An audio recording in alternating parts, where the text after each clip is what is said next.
ഇന്നത്തേത് നാടൻ രീതിയിൽ വറുത്തരച്ച് വെച്ച കടച്ചക്കക്കറിയുടെ റെസിപ്പിയാണ്. ഞാനിവിടെ നന്നായിട്ട് മൂത്ത ഒരു കടച്ചക്ക എടുത്തിട്ടുണ്ട്.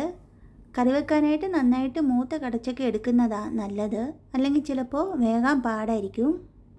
ഇനി ഇതിൻ്റെ തൊലിയെല്ലാം കളഞ്ഞ് ചെറിയ കഷ്ണങ്ങളാക്കി മുറിച്ചെടുക്കാം. തൊലി കളഞ്ഞ ശേഷം ഇത് വെള്ളത്തിലേക്ക് ഇടുവാണെങ്കിൽ ഇതിന് പിന്നെ കറയുണ്ടാകത്തില്ല.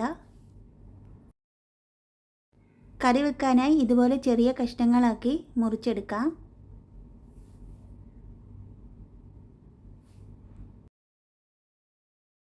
ഇനി ഇതിലേക്ക് ചെറിയ ഉള്ളി, കുറച്ച് കറിവേപ്പില, വെളുത്തുള്ളി എന്നിവ ചേർത്ത് കൊടുക്കാം.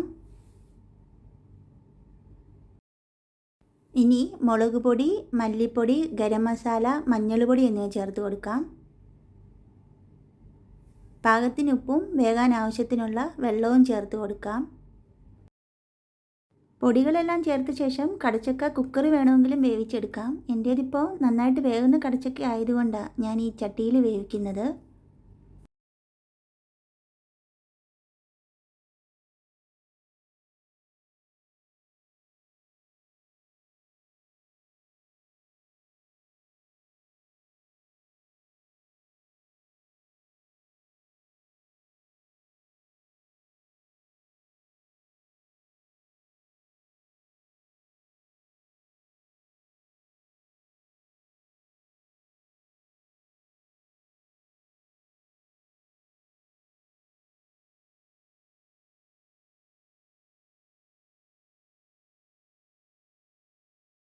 കടച്ചക്ക നന്നായിട്ട് വെന്തിട്ടുണ്ട്. ഇനി ഇതിന് വേണ്ട അരപ്പ് തയ്യാറാക്കിയെടുക്കാം.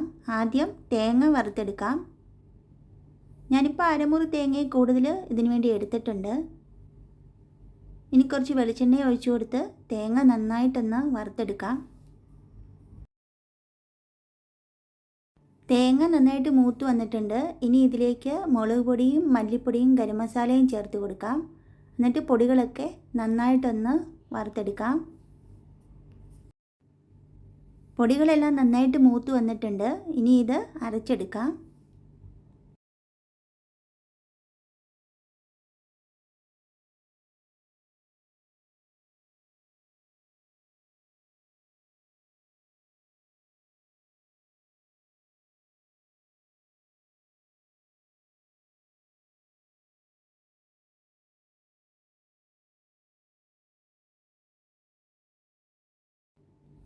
കുറച്ചും കൂടി വെള്ളം ചേർത്ത് കൊടുക്കാം.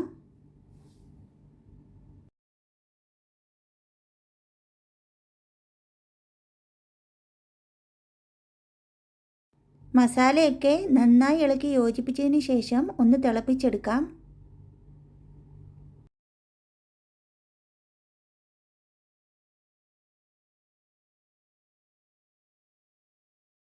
ഇനി ഇതിനുള്ള വറവ് തയ്യാറാക്കാം.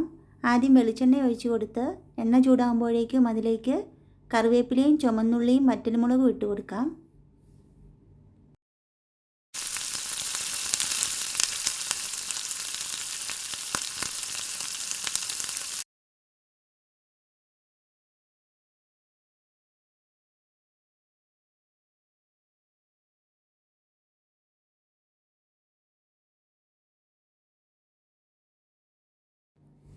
കടച്ചക്കയൊക്കെ നന്നായിട്ട് വെന്തിട്ടുണ്ട്. കടച്ചക്ക ഒരുപാട് വെന്തുടഞ്ഞു പോകുന്നതിനിപ്പുറം എടുക്കുന്നതാണ് നല്ലത്. ഇനി ഇതിലേക്ക് വറവ് ചേർത്ത് കൊടുക്കാം.